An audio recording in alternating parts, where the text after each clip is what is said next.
We are live. How you doing, everybody? My name is Alan Roberts, and I'm here and filling in for Mark Lobliner, who is building multi-billion-dollar businesses, hopefully. Is Gabriel Mann. How you doing, sir? Outstanding. Good to be the stand-in Jew for the evening. Oh, that's right. Yeah. Oh, so I'm not even breaking any of my fucking contractual rules of having a Jew on the show. We're replaceable. Awesome. You can just swap us out. We're all matched. Well, they make you sign this document when you start working with Jews. Like, people don't know this, man. Like when you're partnered with them, because me and Mark are business partners for this, but we also are business partners for Ambrosia and stuff like that too. So, like, there's this document. They make you like cut your finger and then blood. And I am just fucking kidding for all you lunatics that think I'm. He's not kidding. He's not kidding. I'm trying to give him the subtle thing, like, hey, don't tell everybody. You're trying to get me off. What the fuck? Stop that shit. How's it been, man? What's been going on? Everything's been good. I gotta say, man, ever since the election, the faucet has just cranked on with client work, and awesome. Obviously everybody's portfolios are doing great, but I swear it's like suddenly the boots got lifted off of our neck and everybody's spending money again, and it feels like we're back. It feels good. Well, it made it so it's no longer you're no longer demonized for voting for Trump. Right. You know, I mean, although they're still trying, like, TikTok is still wild. Like, these people are like, I hope you get what you voted for. Like, me too, motherfuckers. Me too. Yeah, look at your portfolio. That's exactly what I voted for. They're like, who's going to pick your crops? Like, you don't realize how fucking racist you sound? Like, I know. It's going to raise prices because we'll have to pay them an actual wage. Like, what the fuck are you people talking about? Like, is this not everything that they always talk about? Like, if they actually believe their ideals, like everyone should get paid a living wage, you should be okay with your TV being a little more expensive. What about avocados?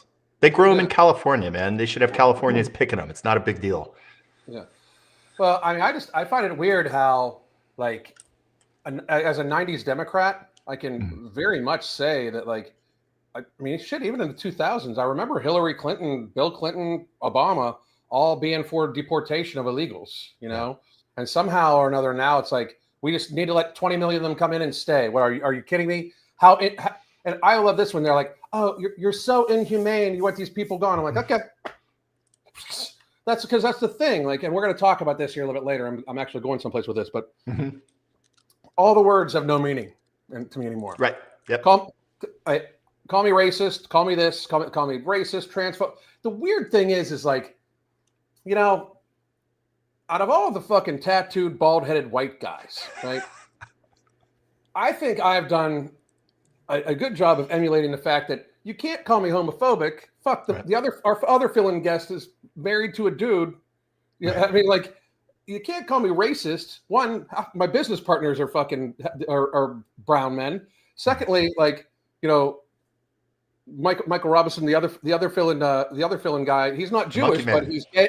He's gay and married to a black man, and that's not why he didn't call him Monkey Man because of that. No, he actually owns monkeys. He has monkeys. Don't do this to me. See, now you almost got us in trouble. Now you almost got us in trouble. But then, like, I mean, I interview transgender people all the time. Like, I have transgender friends. I have gay friends. Like, my son's best friend is married to another guy. Like, I mean, you know, they come on vacation. They come on vacation with us. You know what I mean? Like, it's weird because, like, I get told all the time, like, I'm a racist, all the time I'm a homophobe, all the time I'm a transphobe, all the time I'm a Nazi. Like, the word Nazi has no meaning anymore. None at all. Like, none.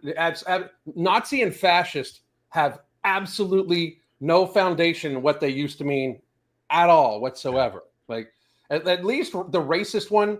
There's a lot of people who will be like, oh, like, if you even say anything at all negative about a black person or DEI or anything like that, you're racist. All right, at least it's about color. You know what I mean? Like, you know, you're not calling me a racist because, like, because I like, you know, avocados or something like that. Like, you know, like, but you show up to work on time. That's racist. Yeah, racist, motherfucker. Like, what are you saying? Like, and I just find it funny, but we're going to talk a little bit, and it's obviously a little bit more serious today because somebody did lose their life. I mean, a criminal who was, like, arrested 40-some times, who was threatening the lives of other people. But it does make it so it's like I mean, I'm gonna be a little bit serious. I don't want anybody to die. You know, like, well, no, that's not true. That's not true. Yeah. But hang on. That's not true. I don't want to lie because, wood chippers were made for a reason and they're called. I'm just saying it. I'm trying to word things because we are still on YouTube right now. Oh, no. Not for long.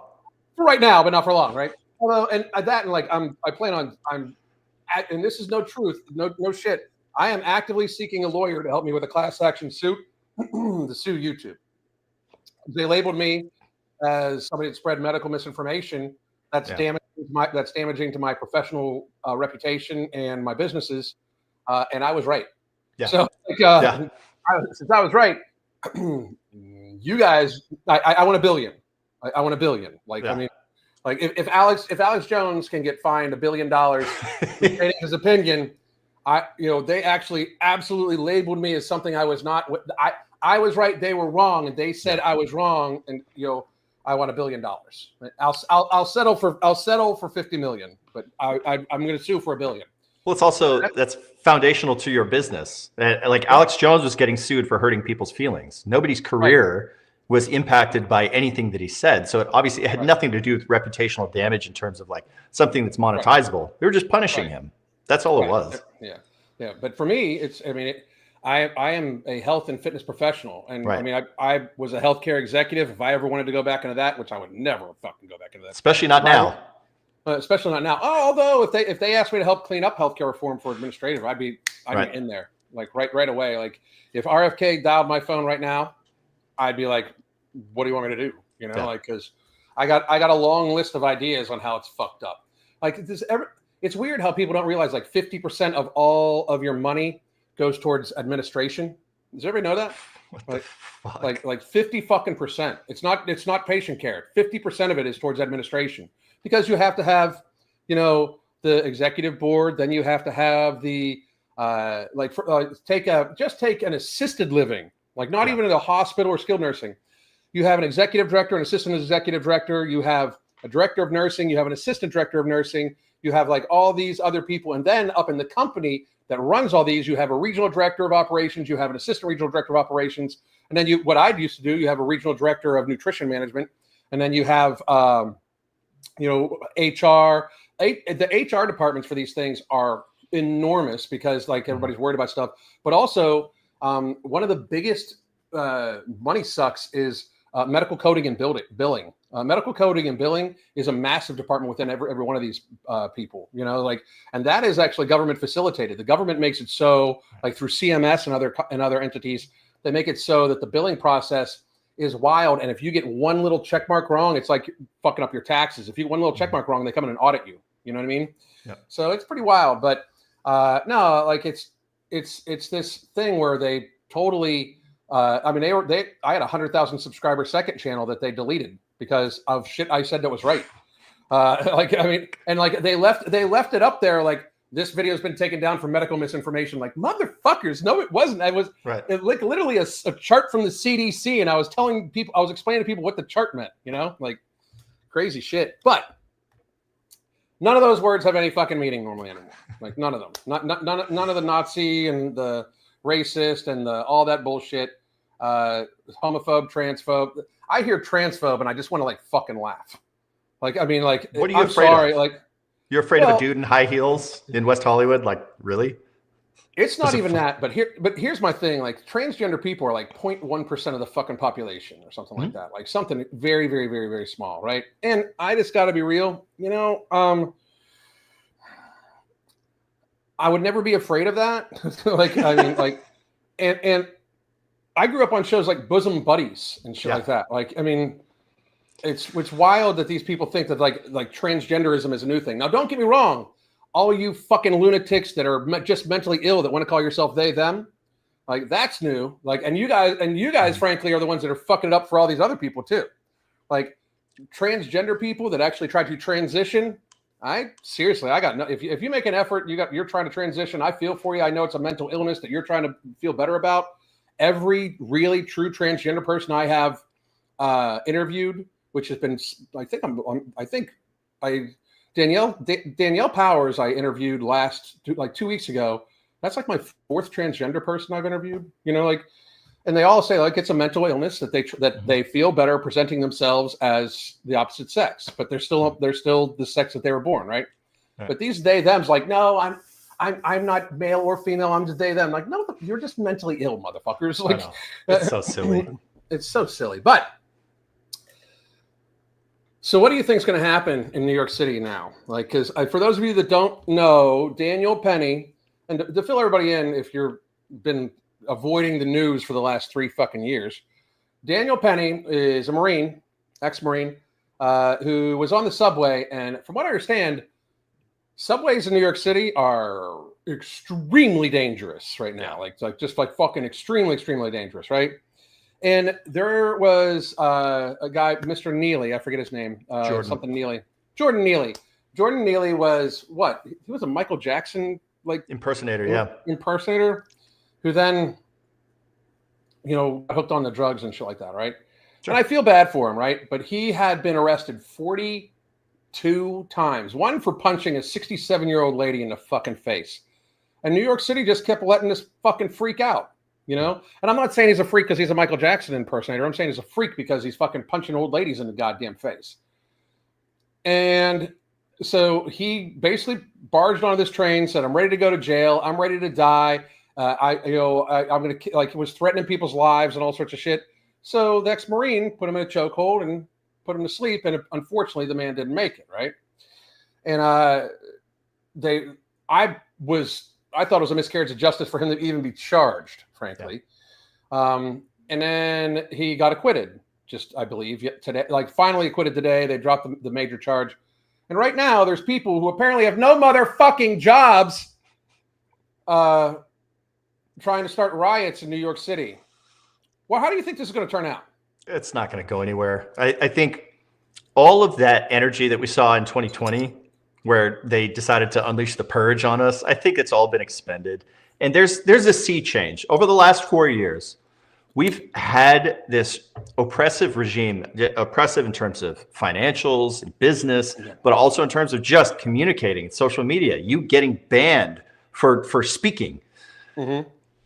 Everybody's sick of this, honestly. Yeah. And so these kinds of tropes that they throw out there, they just don't land anymore. In the same way that when somebody calls you a Nazi, it doesn't land anymore. It's the same with the calls for riots. I'm sorry. It's just not fertile fields anymore. Everybody's so sick of this bullshit. Everyone's ready. Can we just get back to making some fucking money and maybe get the eggs to be a little bit cheaper? I'm sick of this. And that's part of why you saw this landslide election and why you see people finally coming out, like Joe Rogan finally having the balls to say out loud that he was supporting Trump. It's a completely different world than it was 4 years ago. I don't think it's going to go anywhere. The one thing that I'll say is what's interesting is the other murder, high profile murder in New York City. I shouldn't say murder. The other death that just occurred where half the country is happy about it, half the country is mad about it. It seems to be inverted for the Penny case. I think that's the direct byproduct of what they did to this young man.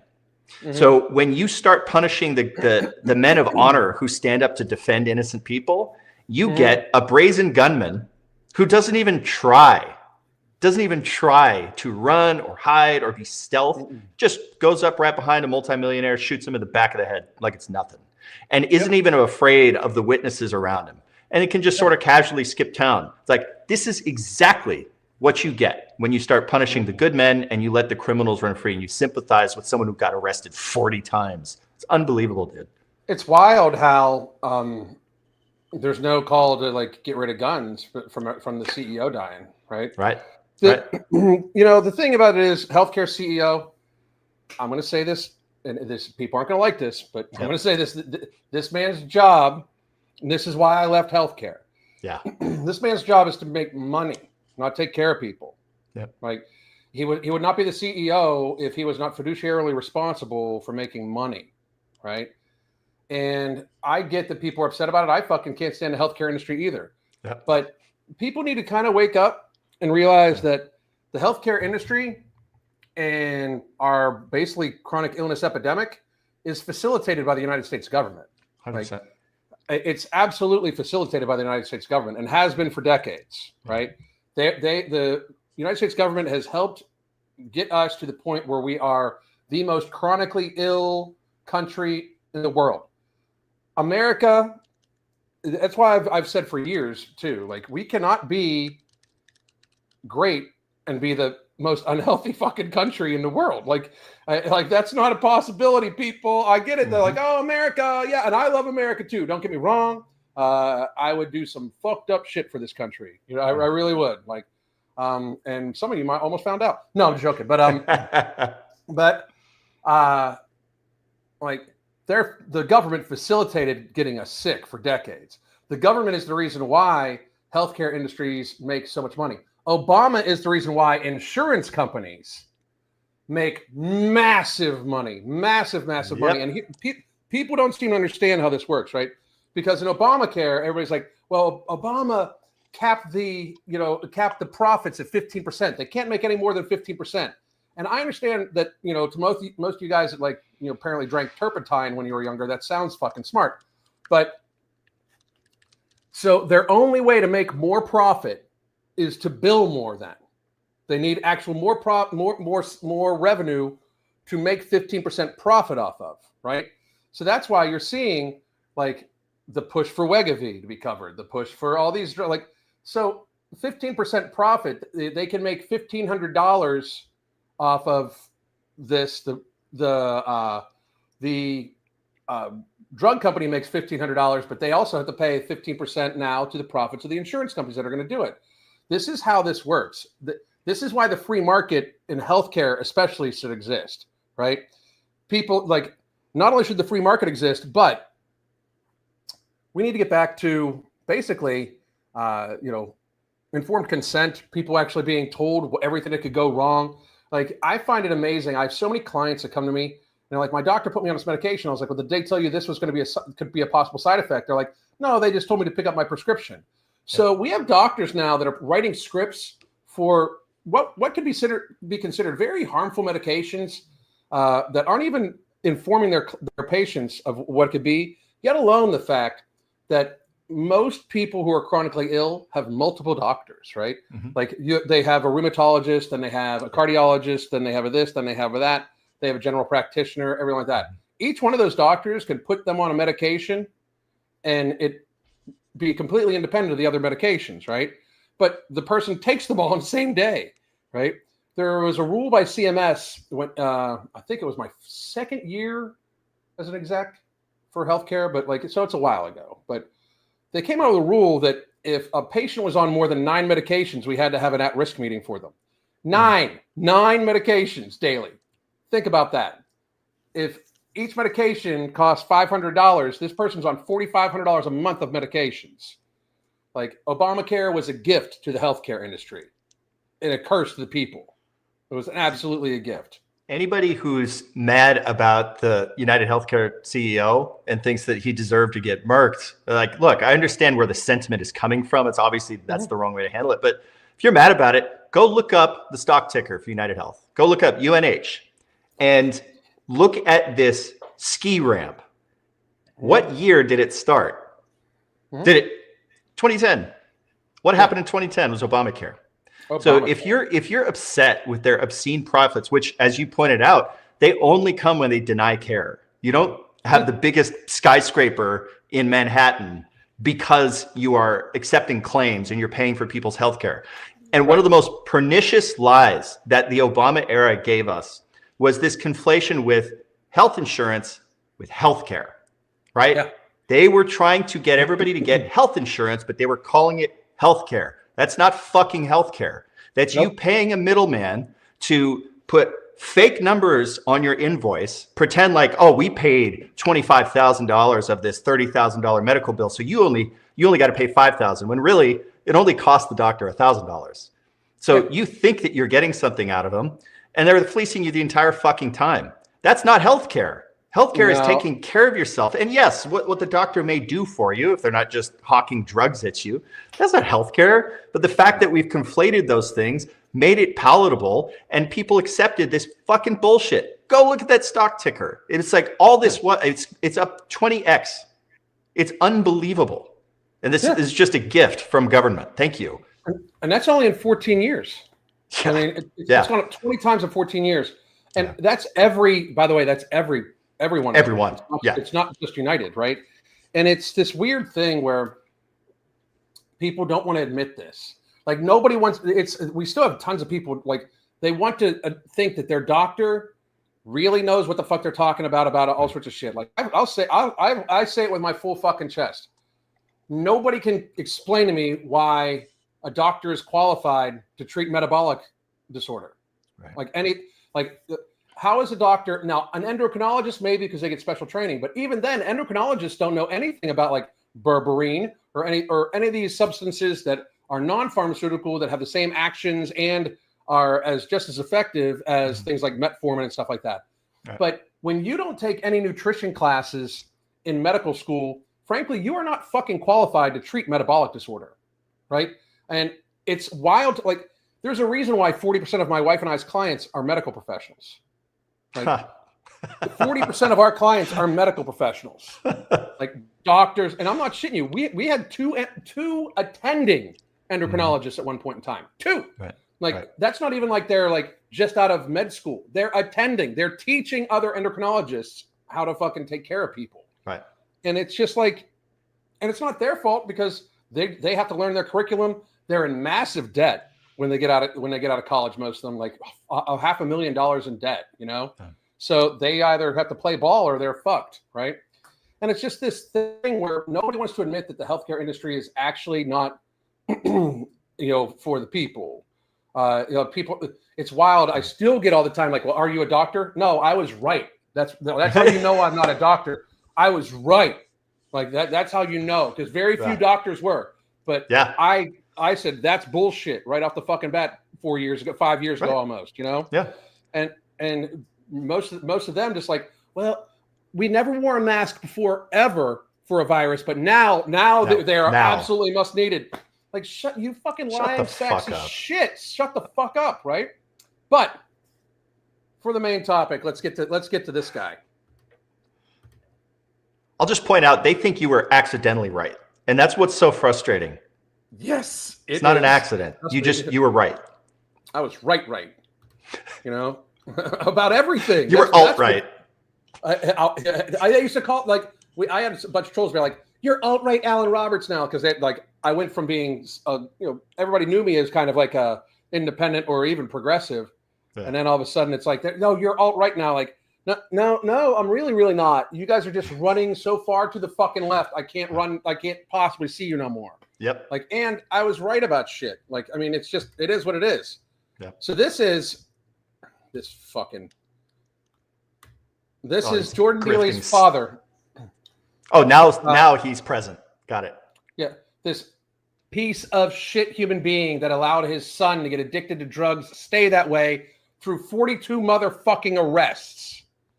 So Jordan Neely's father, who abandoned him as a child. I like this. So good job, Greg Price. Here we go. Listen. I just want to say, I miss my son. Do you? Your aim will improve. Yeah. Son didn't have to go through this. I didn't have to go through this either. It hurts. Really, really hurts. What are we going to do, people? What's going to happen to us now? I had enough of this. I'm gonna offer my condolences by saying too fucking bad. You've had enough of it. Too fucking bad, dude. We've go ahead. This is why I still am amazed that you're not religious. That is a fucking evil human being. This evil motherfucker. No, a lot of people are trying to say, especially on the left, they're trying to say that people on the right are happy that Jordan Neely died. The only person who's genuinely happy that he died is that man right there. Because now he gets a chance to cash in. That evil motherfucker. Yep. I completely agree with you.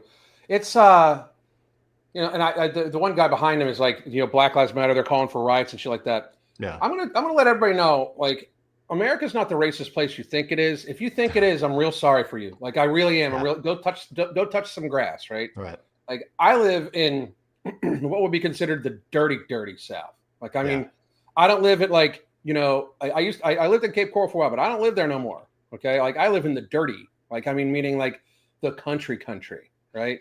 Like my neighbors have cows and shit like that. Like I'm getting ready to raise fucking rabbit and fucking ducks and shit.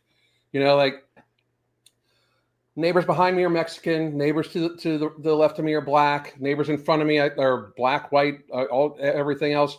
Neighbors over here are I do believe they're Hispanic. I've never spoken to them, but like I think they are. Like it is a very mixed bag in the South now. Like I mean. Yeah. And we got this shit figured the fuck out. Everybody has bonfires. Everybody everybody waves at everybody. I have never once seen somebody broken down on the side of the road on one of these back roads and somebody not stopped. It doesn't matter if they're black, white, anything like that. It doesn't matter who stops or anything like that. Yep. So you guys trying to like light the fucking race war bullshit again? Sit the fuck down. Yeah. Because you guys say you're not going to take it no more. We're not taking that shit no more. Yeah. You're not going to burn down no fucking cities. Nothing like that. Like that shit is absolutely fucking over. And dear everybody else, right?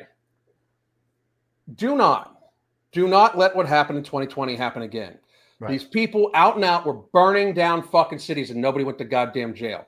That cannot fucking happen again. That cannot happen again. Not fucking once, you know, and I don't think it will. I really don't. If I owned a store in New York City right now, I would be standing outside with my fucking AK. 100%. 100%. Yeah, it is the new era for the rooftop Korean. For those of us who grew up in Los Angeles during the LA riots, like that is the kind of energy that we need in these coming years. And like I said, dude, I think that this is old hat.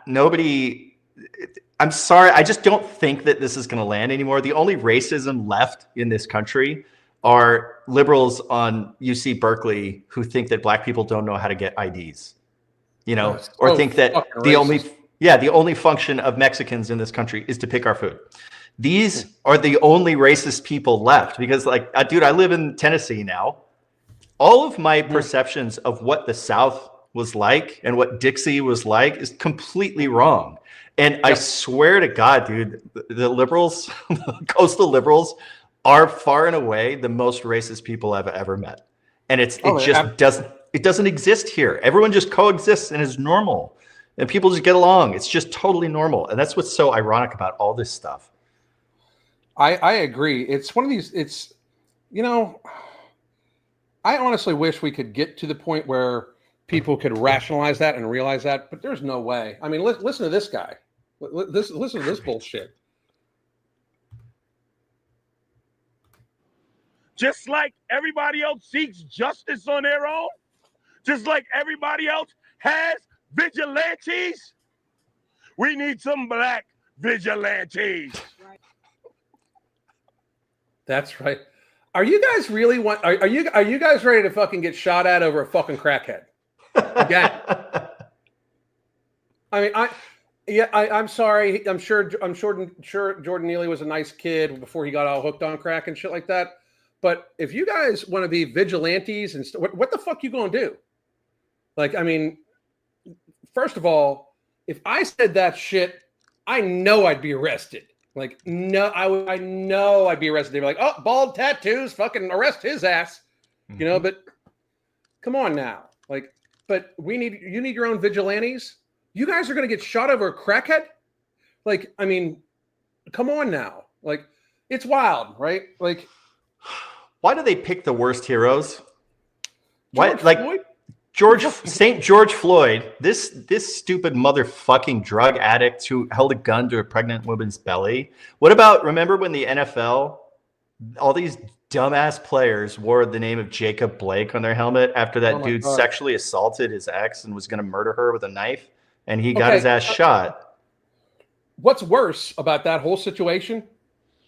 The Jacob Blake thing, and that never gets talked about anymore because the reason why it did get talked about, and I don't know why the Trump campaign didn't pull this out, but Kamala Harris was telling him how proud she is of him and shit like that. Dude. She's proud of a guy who is he sexually assaulted a woman. Yeah. Got her, it was wanted for it. There was a warrant for his arrest. And instead of fleeing, he showed up at that woman's house to torment her and terrorize her again, the police showed up. Instead of going like, hey, my bad, I'll go peacefully. He fought off the police, which, by the way, the police were such fat-ass pieces of shit that they fucking couldn't subdue a crackhead. And then, like, goes to his car and reaches in for a knife, takes like 8 in the back. How this, like from just a few feet away, and ends up paralyzed, and people are pissed about it. They're pissed about it. Are you fucking kidding me? First of all, what about the black woman that he sexually assaulted, who he was there to terrorize? Right. Does her black life not matter? Do her children's black lives do not matter? You know, like, why the fuck does this fucking asshole rapist fucking matter? Right. You know, frankly, he raped this woman.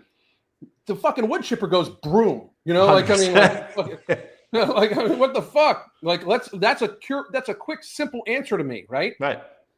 Now, do you think of the cowardice though of people like Drew Brees?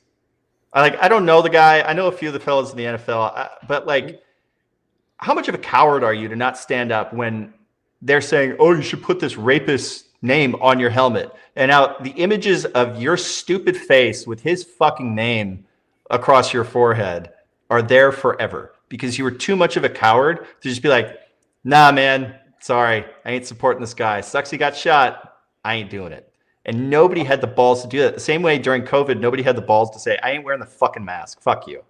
And that's the only reason it persisted. Yeah, I know. I did. You did. But it's like we were obviously the minority. Yeah, we're the minority. You know, the weird thing is like BLM as a concept was needed at some point in time, because I do believe that like people need to realize that, like, you know, this group absolutely had been marginalized to a certain degree, especially in certain places. Yeah, blue cities. That's where they've been marginalized, motherfuckers. Yep. Because just as I said to you, I just described the dirty, dirty South, and it's a melting pot like a motherfucker down here. Yeah. You know? But like like you're wondering where the most racism, where the most violence against black people, where all that bullshit happens? Blue cities. Blue cities. How the blue cities. And then Black Lives Matter, the organization, ends up being literally just a money siphon to the Democratic Party, right? And like shit, like the fucking Jacob Blake thing. Jacob Blake was also why that was Wisconsin.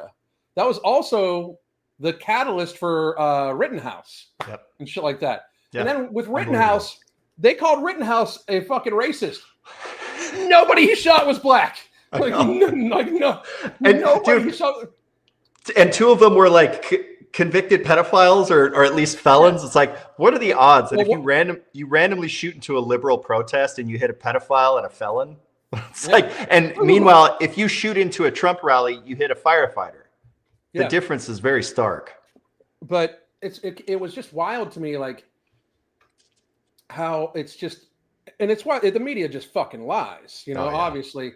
But like they're saying like, oh, he shot 3 black people. I'm like, I watched the video. First of all, the video of Rittenhouse. The first time I watched it, I was like, am I watching a movie? Like crazy, because it's fucking crazy, dude. Crazy. Like, I mean, this, and I don't know if it was the nerves or whatever, but like nobody realized this, but he got off so many clean shots. He had a chamber jam in his AR at one point in time, and he cleared it, and then fired again, like before he shot that dude's bicep off. Before he shot that dude's bicep off, he had a chamber jam. He had a cartridge jam, and he cleared it, and he showed restraint. Like he could have just fucking had that dude dead. Yeah, and shot. The dude, instead of being like, oh shit, AK pointed at me, I better step back. He's like pointing a gun at him, and then boom, his arm goes. To me, this all could have like so easily been avoided. Should, like, you know, the media not be trying to fucking have us in a race war. I'm not doing it.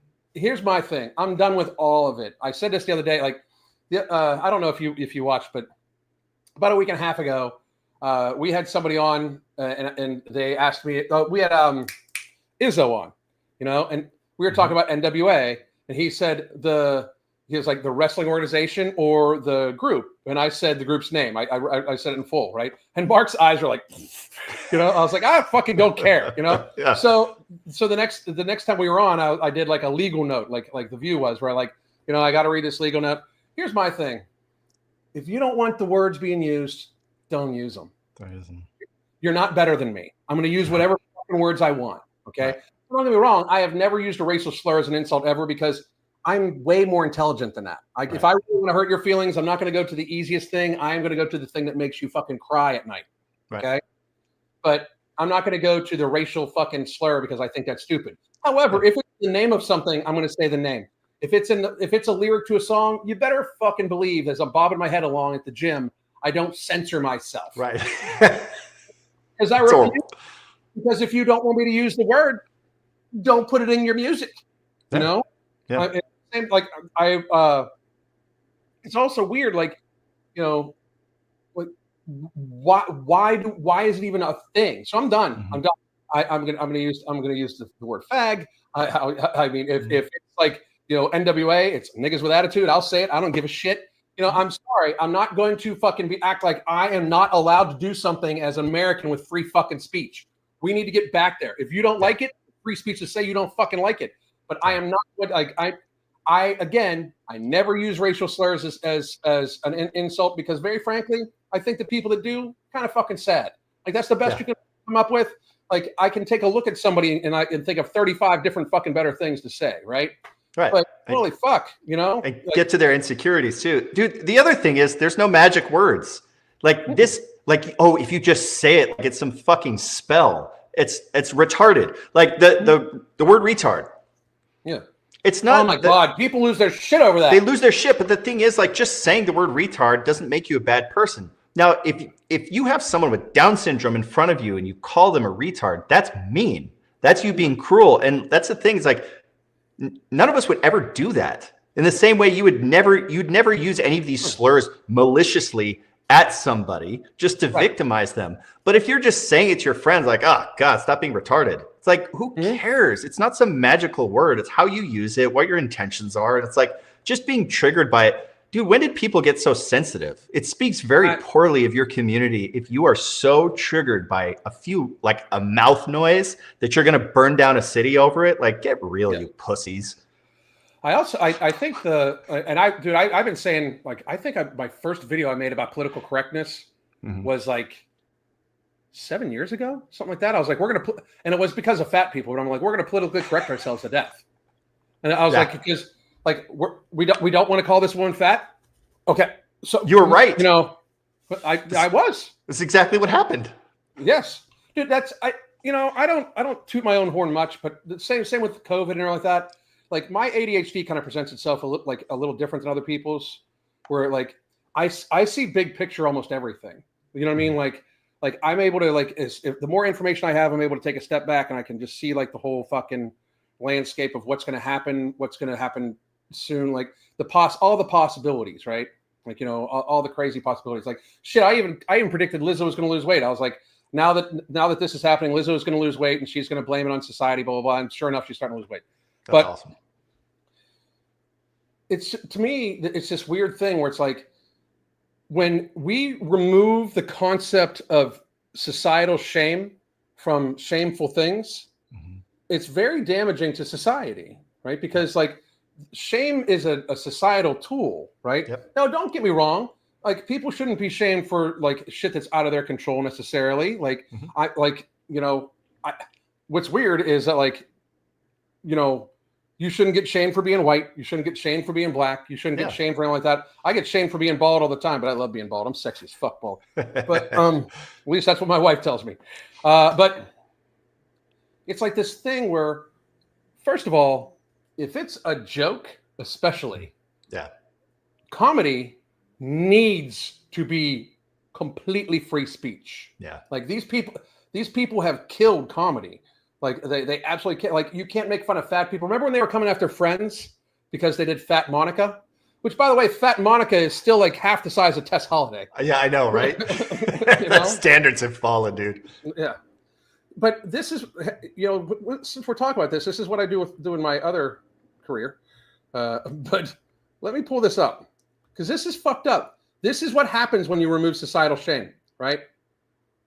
Hang on. Here it is. And next time you're wondering why you pay so much for insurance, what I eat in a day. the next time you're wondering why you pay so much for insurance, I'm first going to tell you how insurance works, right? So I almost access my health care not at all, like zero. Like I will get blood work done once a year. That's it. I read my blood work, I decide what I need, and then I take care of it. You know what I mean? Like literally, like I do my research, I will doctor myself. Frankly, I don't understand why we still have a lot of like diagnosticians when we have AI. I don't. Yeah, no shit. I really don't. But so say I pay for my family, I pay $500 a month for healthcare insurance, $6,000 a motherfucking year. And then my deductible is still $5,000 that I could come out of pocket before they start paying for shit, right? So I'm like, I could be just say I don't need to access my healthcare at all. I pay $6,000 a fucking year, right? Why? Like literally why? Because women like this. Because I guarantee you she goes to the doctor every other fucking week, you know? And this is how she treats herself because she's not even ashamed. This woman is about to eat like a fucking pig right in front of us. Like thousands of calories with a fucking snarky ass fucking condescending goddamn attitude about it. This is what happens when you remove shame from shameful shit in society. Yeah. What I eat in a day as a fatty who works from home. Look how fucking in like talking about blocking out the goddamn sun. Like you're telling me like she shouldn't be ashamed of this? Like she should not be ashamed? Can anybody in the chat or anything like that? You're telling me that this woman harming herself every fucking day via food. This woman face fucking herself with food every day has led to her being 2 to 3 times the size she should likely be to be even close to fucking healthy. And it's one thing when people would just admit, like, I can't control myself, I need help, because it is an addiction. And food can be very addictive, especially when you got food scientists and all like that. But just in general, people have eating disorders. I have binge eating disorder myself, right? So, but to all of a sudden flip that switch and think there is not anything wrong with it, that's really bad. For then to turn that knob on that switch all the way off and pretend like she should be bragging about it. That's what this woman does. Watch this shit. Count the calories. Count them. And sits on their butt all day. Good morning. We're having Cookie Quist. Non-fat milk. Oh, non-fat milk. Balance. That's good. Good, yeah.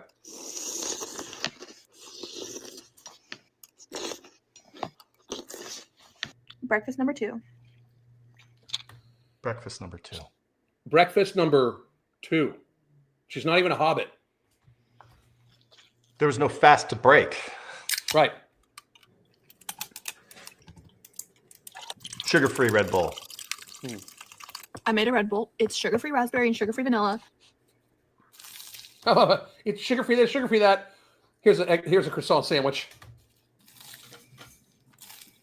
Daily Poppy. Chips. We got Wingstop again. Got me some little corns too. Can't forget the Diet Coke. Diet Coke. No sugar. Everything dipped in ranch.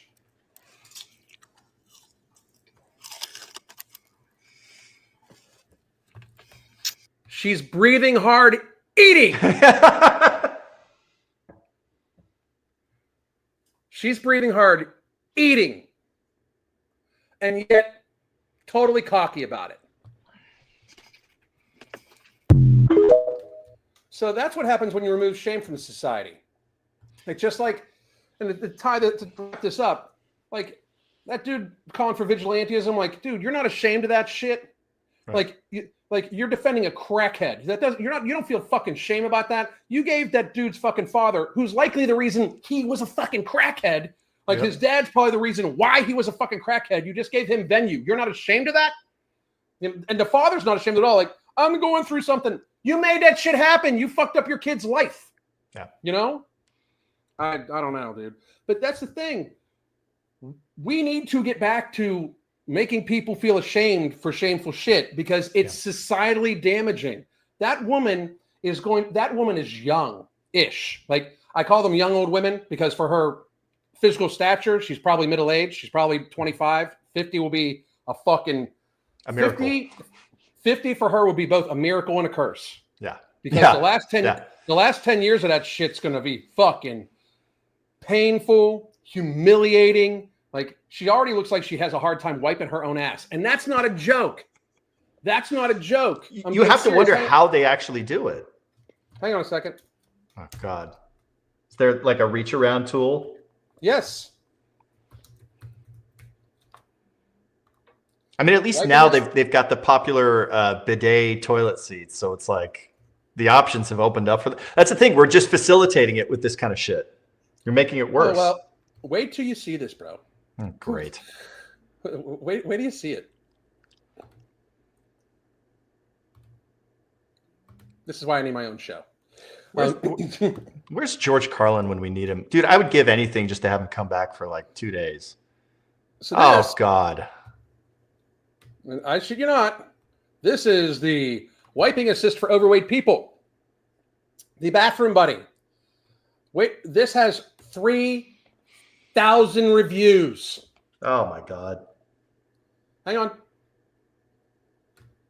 943 reviews. 303 reviews. These are all different varieties. We're turning into Wall-E. You remember Wall-E?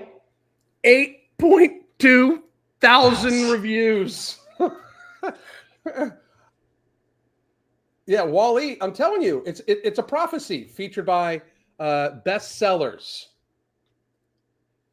20,000 thousand reviews. We should all be ashamed of that. This is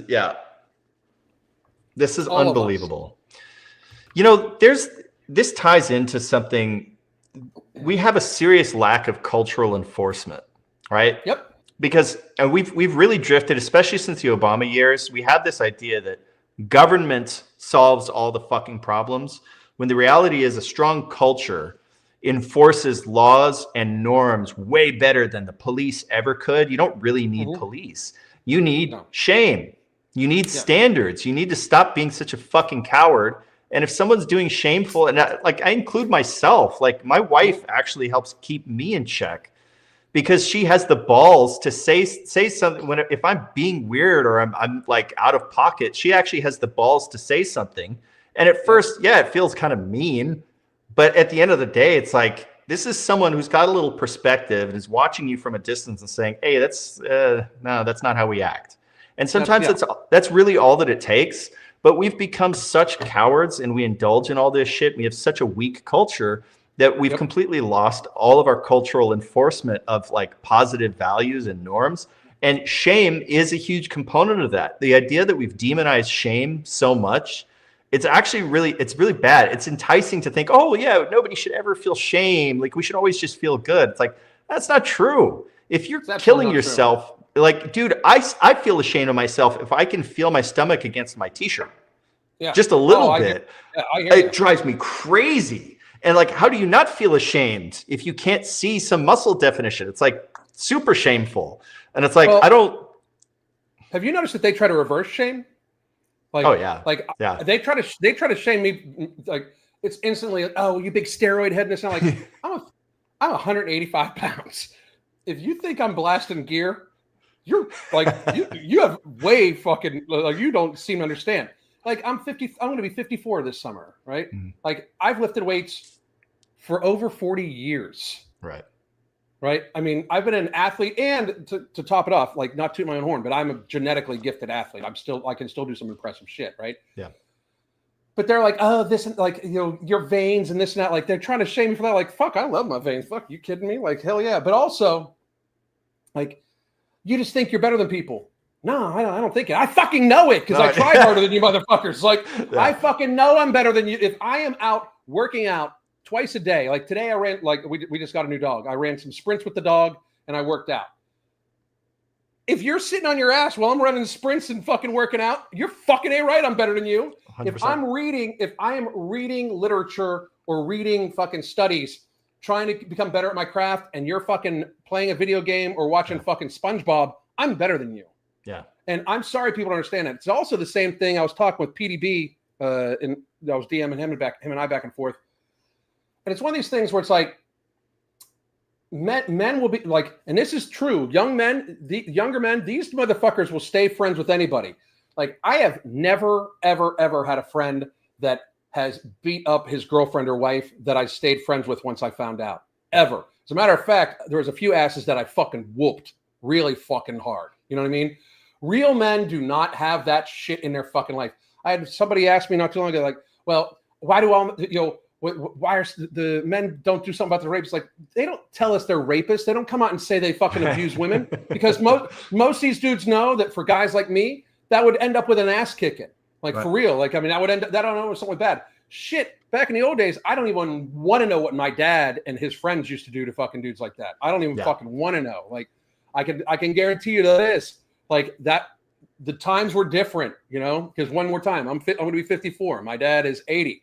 Like back in that kind of day, they would take care of business. Yeah. So there wasn't as much need. That is what you were talking about. That's societal balance, right? Yep. Like people kept a lot more in check because frankly, there was a lot more societal blowback if they did. And I'm not talking societal blowback like this person hurt my feelings, we should debank them. Right. Like, fuck your feelings. Yeah. You know, like it's crazy shit, dude.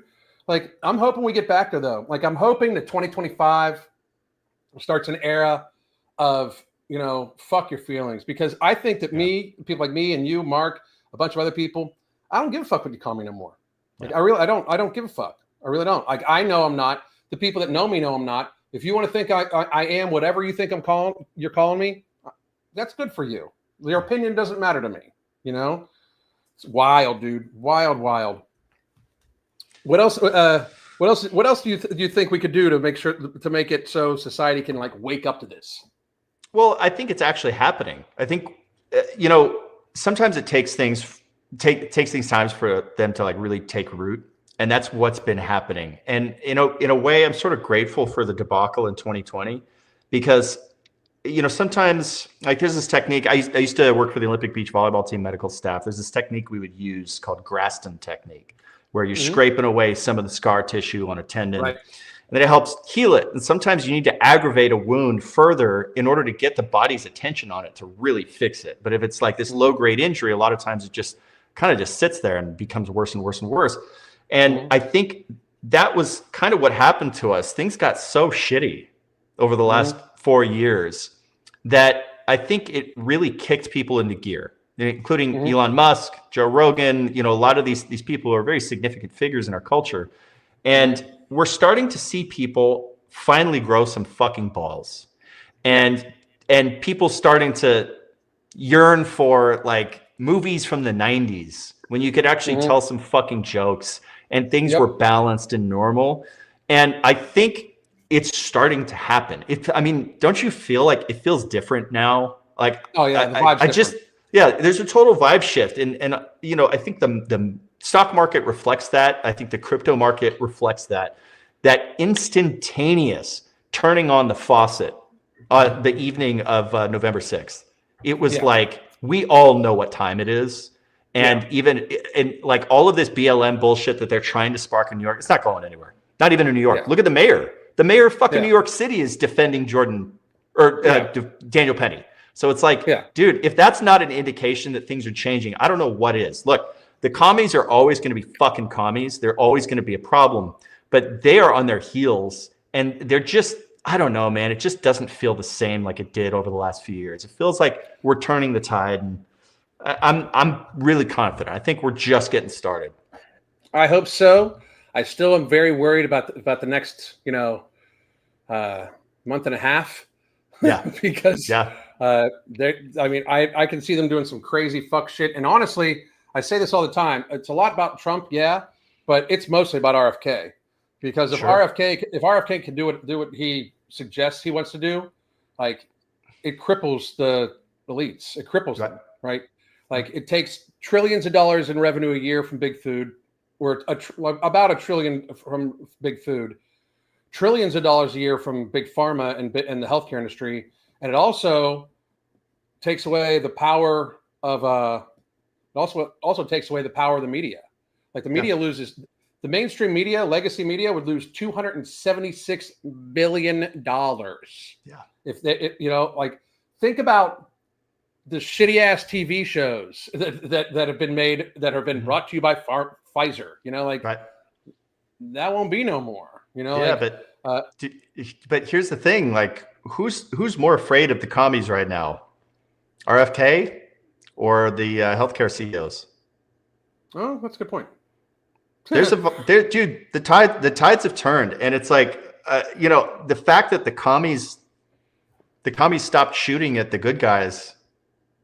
I just feel like everyone recognizes that time has passed, and we halted the commie revolution, and it's gonna take some time to really extract it from its long march through the institutions and the universities, and all the bureaucracy and government. But you see these major figureheads like Vivek and Elon, who they're not letting this shit go. They keep talking about the Department of Government Efficiency every fucking day. I don't think this is just. I think this is just the beginning. And I'm very confident, and I know enough bureaucrats in the federal government to know that they're quite scared for their jobs. Good. And in a lot of ways, they should be. They really should be. And the thing is like, if you're confident that you provide value, there are plenty of people, especially like in the Forest Service, plenty of dudes who provide a lot of value. And to me, it's the easiest sell in the world. I wouldn't be afraid of Elon if I were, a wildland firefighter. I'd be like, I can justify my job. Yeah, fucking pay me more, 100%. Yeah. But there's a lot of fucking worthless people and destructive people, and they should be scared. Well, I also think that they over radicalized people, and I think that I think that they went way too far with it. They realize it, right? Or they realize it now. But the shit with the very second when like their youth base, especially the youth female base, split with Israel and Gaza. Yeah, that fucked them so hard. So hard. Like they were just so predictable. It fucked them so hard because, now they were hoping for like a unified front, and I honestly like they were not prepared for that. But all of a sudden, people started being like, "Gays for Palestine," which is the dumbest goddamn thing ever. Gays for Palestine. You should go hold that billboard up in Palestine. Yeah. Go try it. Yeah. Dude, and Bongino called this. He said for the longest time, he's like, first of all, it's not bad enough yet. And he would say this for years and years. It ain't bad enough yet. But we're close. But the other thing he would always say is the left, eventually they eat their own. And that was that inflection point where you have gays for Palestine. That is like textbook eating their own. And they hit that collision course where it's like, all right, the two sides have come full circle and they've collided, and that's it. We've completed that circle. That's why it feels like total victory in such a way. To have such a unified front where you have all these disillusioned Democrats like RFK and frankly, people like you and I and Mark, who like we're just normal 1990s, early 2000 liberals. But they've gone so fucking batshit crazy that now we're like the hardcore weirdos. So funny. All right, man. I got my new puppy right here. I'm gonna go take her for a walk. But man, thank you for joining me. We'll be live all week. So maybe, if you're still free, let me know. Like any night you're free, let me know. You're more than welcome. Mark ought to be back tomorrow. He's coming back from Cali. He was up with our boys from Ambrosia talking about like how we're going to take over the world and shit like that because we're Illuminati. Of course, I get pointed that gets said to me all the time too. Like, you're wearing an Illuminati symbol. Like, if I was the Illuminati, I wouldn't be here, bitches. Like, I'm just I wouldn't be doing a podcast. No, you're not allowed until we bar mitzvah you. Then you can be Illuminati. Okay. All right. Shit, I didn't know that. All right. But anyway, man, where can they find you and how can they support you? Go to hotshotmovie.com and go watch our flick about wildland firefighters. But in the meantime, we got some other projects coming up, so stay tuned to my Twitter, hotshot_movie. I'm looking forward to that. And if you ever need any help with any of that, I'll be an extra. So. My man, right, I got you. Hey, I'm coming to Florida this week. All right, man. I'll message you here in a minute. All right. Thanks, everybody. Bye. Let's talk about pre-workouts. See, a lot of them just get you spiked and then you crash. The crash is crazy. When I take a pre-workout, I don't want my heart beating out of my chest. I can't do a set to failure with that. No, I want something that gets me focused. I want my mind to just go, I'm going to get all the weight. I want my body to feel like I can go crush it, make the gains of my life. That's why the pre-workout I use is Ambrosia Kinetic. Ambrosia Kinetic is the greatest mushroom-enhanced mind and body performance booster pre-workout ever created. Go to tigerfitness.com now. That's tigerfitness.com. Coupon code MAHA, M-A-H-A, MAHA. MAHA, Make America Healthy Again. And you get 10% off, not just Kinetic, but the entire site. Go to tigerfitness.com now, save and make the gains you've been wanting.